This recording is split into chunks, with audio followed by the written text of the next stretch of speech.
শুভ সকাল। চলে আসলাম আরও একটি নতুন ভোরে আরও একটি নতুন ব্লগের সাথে। আর আশা রাখি তোমাদের অবশ্যই ব্লগটি ভালো লাগবে। আমাদের গ্রামটা পুরো কুয়াশায় আচ্ছন্ন হয়ে আছে, তো প্রত্যেকটা দিন তোমাদের এইরকম কুয়াশা দেখায়, কারণ আমাদের গ্রামে এখনও শীতকাল তো আছেই, তবে কুয়াশাটা এইভাবেই কিন্তু পড়ে। আর সেটাই শেয়ার করি। অনেকেই জানতে চেয়েছিলে যে আমাদের এখানে কি সত্যি প্রচুর কুয়াশা? হ্যাঁ, আমাদের যেহেতু একেবারে প্রত্যন্ত গ্রামে আমাদের বাড়ি, তার জন্য প্রত্যেকটা দিন দেখেছি এরকমই কুয়াশা পড়ে।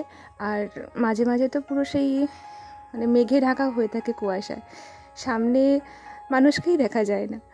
তো এটা কিন্তু যেখানে আমরা থাকি বাস করে, সেখানে কিন্তু এরকম অতটা হয়তো কুয়াশা মনে হয় দেখা যায় না, তবে এটা গ্রামের দিকে দেখেছি একটু বেশি যেন কুয়াশা পড়ে।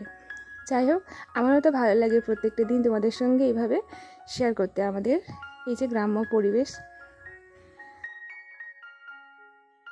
আর আজকে আমাদের বাড়িতে একটা বিশেষ দিন আছে, তো অবশ্যই জানতে হলে পুরো ব্লগটা তোমাদেরকে দেখতে হবে। আর এখানে দেখো মা আর ভাইয়ের বউ ওরা কিন্তু ওদের কাজগুলো করছিল, আর ওদের যাতে একটু হেল্প করতে পারি, তো আমিও কিছু কিছু কাজ করে দিয়েছি। যদিও বা ঘরটা সকালবেলা ঝাড় দেওয়া হয়ে গেছিলো, তারপরে আবার আমি কিন্তু ঘরটা ভালো করে গুছিয়ে নিয়ে একটু ঝাড় দিয়ে নিচ্ছিলাম, কারণ আমার ছেলে ভীষণ দুষ্টু, আর ও সারাক্ষণ এদিক ওদিক করতেই থাকে। আর জানো তো, আমাদের গ্রামে কিন্তু প্রত্যেকটা বাড়িতে ওই নামযোগ বসাতে আসে। তোমাদেরকে ভাবি প্রত্যেকটা দিন শেয়ার করব, গানটা একটু শোনাবো, কখনো হয়ে ওঠে না। ঠিক দেখেছি যাওয়ার পথে আমি ক্যামেরাটা করি। আর এই যে কয়েকদিন মেলাতে যাওয়া হয়েছিল, শাড়িটাড়িগুলো তো যা তা হয়ে পড়ে আছে, কারণ কে কোনটা পড়ে গেছে ঠিক নেই, তবে এরকম এদিক ওদিক হয়েছিল। বেশিরভাগটাই গোছানো ছিল, যদিও তবু একটু গুছিয়ে গেছে রাখলাম। আর এখানে মা হচ্ছে ওই পিঠে এসব তৈরি করছিল, সেটা একটু শেয়ার করছিলাম, তবে বেশি কিছু শেয়ার করতে পারিনি, একটু করেই শেয়ার করেছি, কারণ আমরাও একটু করে ব্যস্ত ছিলাম। কেন কি, যেহেতু বাড়িতে ভালো কোনো কিছু হলে সেটা কিন্তু ঠিকঠাক টাইমের মধ্যেই করতে হয়। আর তোমাদেরকে বলেই দিই, আজকের হচ্ছে আমার বোনের স্বাদ, আমার ছোটো কাকুর মেয়ে, তো ও আমাদের পরিবারের সব থেকে একেবারে ছোট, বোনেদের মধ্যে একেবারে ছোট। আর আজকের ওর মা হচ্ছে স্বাদ দিচ্ছে, তো ভাবলাম আমি যেহেতু আছি আমিও একটু ছোট করে অ্যারেঞ্জ করি।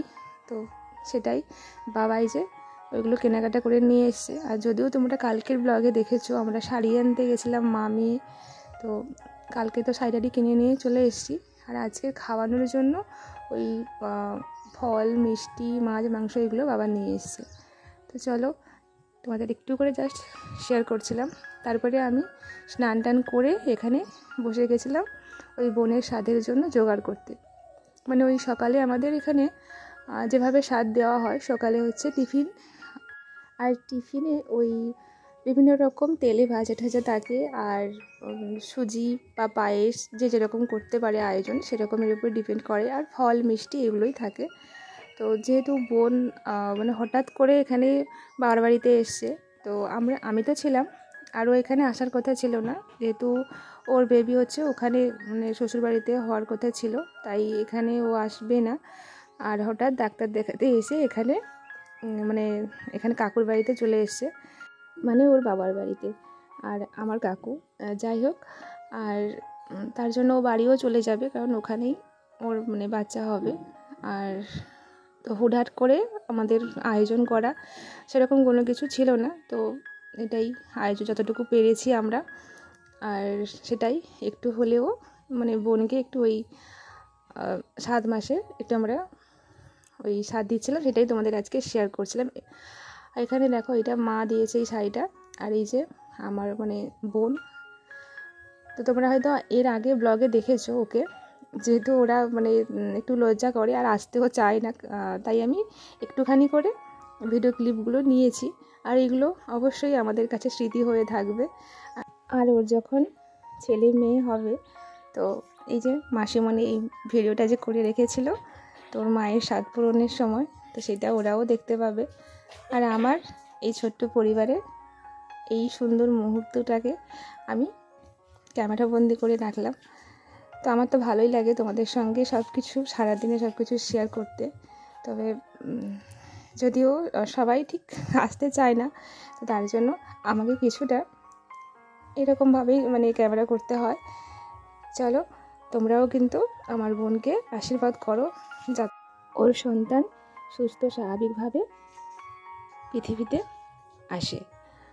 আর যদি আগে থেকে জানতাম যে ও এখানে আসবে, তাহলে আরও একটু হয়তো অন্যরকমভাবে ডেকোরেশন করার চেষ্টা করতাম। কারণ আমার কাছে তো সব কিছুই থাকে, ওগুলো আছে। তো কারণ ও হঠাৎ করে যেহেতু বাবার বাড়িতে এসছে, সেরকম কোনো কিছু হয়তো অ্যারেঞ্জ করতে পারিনি, মোটামুটি টুকটাক ওটাই। তো আশা করি ও কিন্তু খুশি হয়েছে।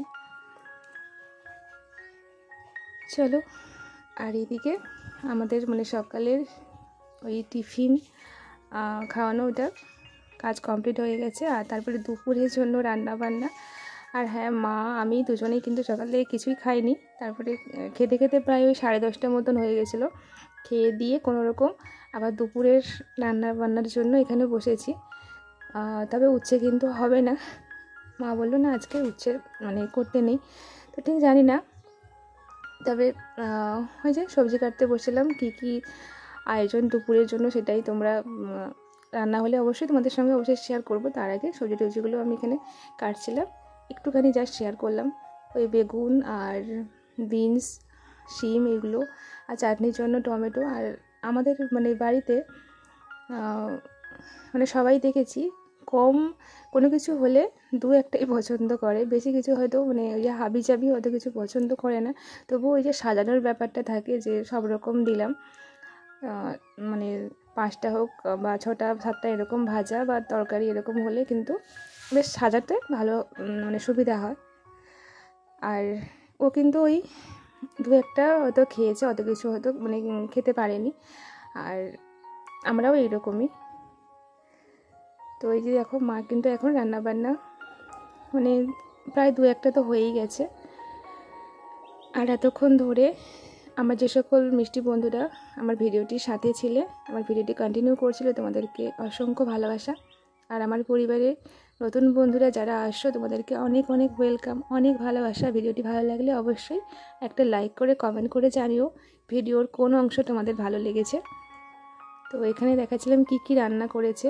ওই যে বড়ি ভাজা, মাছ ভাজা, বেগুন ভাজা, শিম আলুর ভাজা, আর হয়েছে শাকের ভাজা মানে ওই শুশনি শাকের ভাজা, আর মোরল ওই যে মোরলা মাছ আর আলু দিয়ে ওই মানে চচ্চড়ি। আর এখানে ওই দই মিষ্টি আর পাঁপড় তো ওদিকে ভাজা হচ্ছিল। আর মাছের টক করেছে, মাংস, চাটনি, এগুলোই। আর আমাদের ঘরোয়া রান্নাটাই সবাই কিন্তু বেশি পছন্দ করে, বাইরের কোনো কিছু খাওয়ার অতটা অ্যালাউ হয় না এই সময়টা বিশেষ করে। যাই হোক, আর তারপর যখন তো সন্ধেবেলা গেছিলাম গণবিবাহ দেখতে, তারপরে আর যাওয়া হয়নি বাবার সঙ্গে, এখন বাড়ি ফিরছি। চলো, আজকের এখানেই রাখলাম।